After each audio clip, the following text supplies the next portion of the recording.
আপাতত এতটুকু ভাবা উচিত, আল্লাহ আমি আপনার কেমন বান্দা।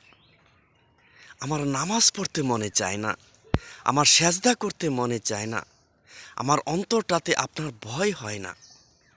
ওরে ভাই, তোমার বাপ মুসলমান, তোমার মা মুসলমান, তোমার দাদা দাদি মুসলমান, তোমার সৃষ্টিকর্তা আল্লাহ, তোমার নবী মোহাম্মদ সাল্লাল্লাহু আলাইহি ওয়াসাল্লাম, তোমার ধর্মগ্রন্থের নাম আল কোরআন।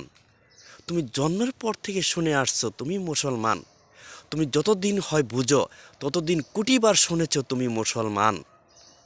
ভাইয়া, একটু ভাবো, এত কিছু জানার পরেও তোমার পরিচয়পত্র যখন লিখতে যাও, তখন তোমার ধর্মের নাম লেখো তুমি মুসলমান। এত কিছু জানার পরেও, এত কিছু বুঝার পরেও, এত কিছু স্বীকার করার পরেও তুমি কেন নামাজ পড়ো না ভাইয়া? কেন নামাজ পড়ো না?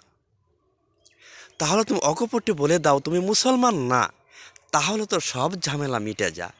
যদি মুসলমান হয়েই থাকো, তাহলে তো নামাজ পড়তেই হবে ভাইয়া, নামাজ পড়তেই হবে। আল্লাহ তাআলা আমাদেরকে হেফাজত করুন।